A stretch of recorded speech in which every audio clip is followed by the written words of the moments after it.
If you're in the business of spiritual growth, whether as a leader or maybe it's not the business of spiritual growth, but committed to spiritual growth, committed to your own expansion, your own learning, right? I think one of the most confusing pieces of advice that we've been given and that we really anchor onto is be your authentic self, right? Be your authentic self. Everyone else is taken. But there's something in us that feels more honest. When we think about that and we hear that to be your authentic self, there's something in us, at least in me, that it's trying to point to just I feel more me. And I don't necessarily know what me is. But I know I felt it when I say something that I probably maybe I not shouldn't, but wasn't supposed to, or maybe the timing was off, or I know I feel it when my body relaxes instead of continuing to perform. Um, from yesterday's reel, I when I stop editing myself for approval, I just feel more me. And all of that experience matters. And I think it gets really tricky when we start aiming for that authentic self. Because I think that's where it starts to fall apart. The idea assumes that there is this fixed, stable, true version of me. And I don't know that there is. And that fixed, true version of me is underneath everything else. So I got to keep digging because there's a pony under there somewhere. They are, there's conditioned versions of me, there's aspirational versions of me, there's protective versions of me, there's wounded versions of me, there's connected versions, there's resourced, there's aspirational, maybe I said that, there's confident versions of me, but which one is the real one? Real. Got to use the quote, air quotes. Which one's the authentic one? Am I supposed to smash those all together? But that was barely a complete list. What I know is that that's not the answer. And what I've discovered and what I've come to believe is that all of those versions showed up for a reason. So the problem with just be your authentic self is that it becomes a destination. At times it can be a permission structure, like just say whatever you want, and the quiet part is even if it harms someone, well, this is just who I am. Then in parentheses, there's no growth required. Well, if it feels true, it is true, which is really just your nervous system saying you might be dysregulated. The authentic self, right? To find your authentic self, to be your authentic self, for me, has a constant pressure, right? I have to keep looking. I get a little bit of anxiety, maybe, or just I get some pressure on my chest that I'm not being real enough. And I got to keep looking. Got to keep looking. So performing authenticity becomes another identity, another version, right? And there's no freedom in that. There's no freedom. It's just, I've said it in a few other reels, it's another spiritualized form of self-monitoring. And I don't know about you, but I don't need any more self-monitoring. I don't. I've said to people a lot, I'm so sick of self-reflecting today. Doesn't mean, self-monitoring is not the same as self-reflecting. Of course I'm going to self-reflect. If I've harmed someone, I need to make amends. Accountability. But I think a better framework for this authenticity thing is not what is my authentic self, or I need to go find my authentic self, or be it, or whatever, is a better way to put it or frame it or ask it is which version of me is online right now? And what is it trying to do? So which version of me is online right now? And what's it trying to do? Is it trying to honor the body? Is it trying to respect protection and safety? Is it, allowing for growth and uncertainty and expansion and this, challenging unexamined unconscious assumptions? Um,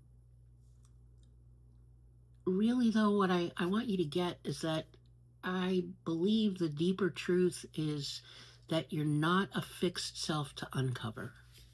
The authentic self is not fixed. It's not something for you to uncover, discover, find, create. It really does sound like a destination, and I'm done with that. Because I'm a dynamic living system. We all are, right? I'm a living system. Think like a very simple metaphor, but like a mobile over a baby's crib. Like that's a dynamic living system. It's, I'm using my little fingers, but it's all those little animals or shapes and colors that are on this mobile that keep moving. It's dynamic and it's a living system. And that system organizes around things like dignity and belonging and meaning and care and expression and safety. So what people call authenticity or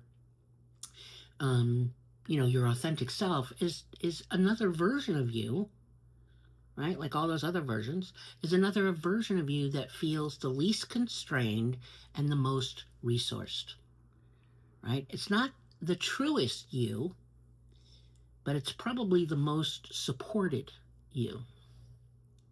Because, like I've just said a dozen times, authenticity is not a destination, it's a byproduct.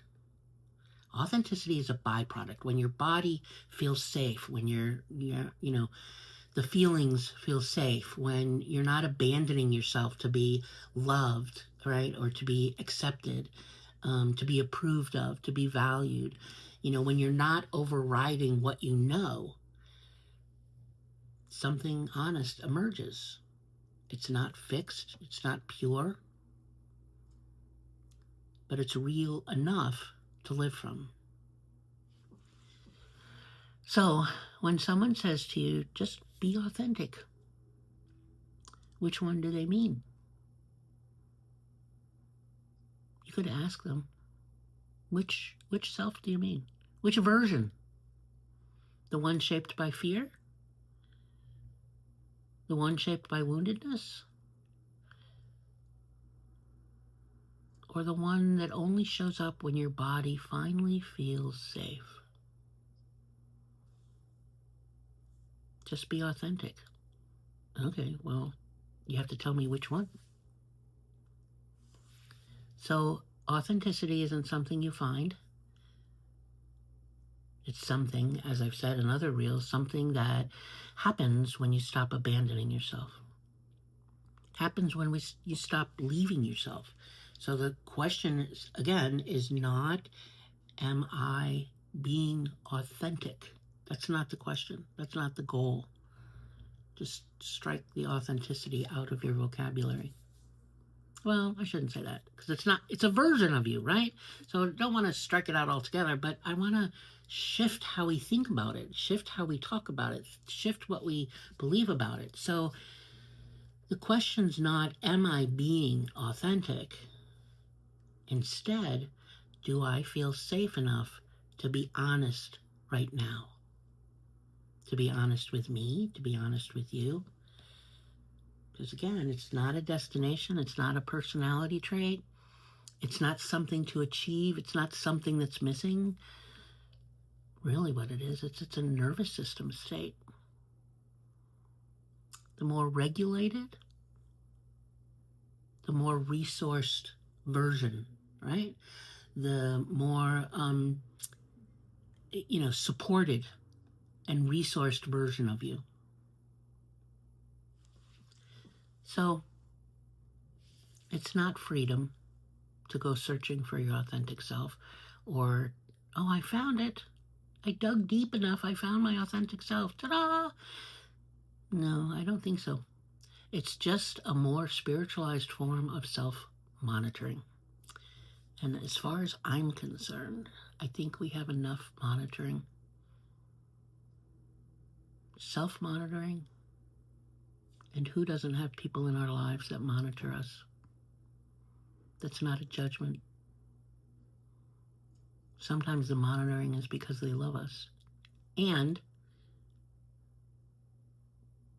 I just don't want you to fall into that trap to keep looking for your authentic self. Because you're not going to find it, because it's not a destination.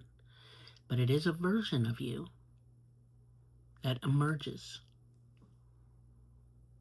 The more supported you feel, the more resourced, and the more regulated. So, which version is showing up online right now? Because it needs to be.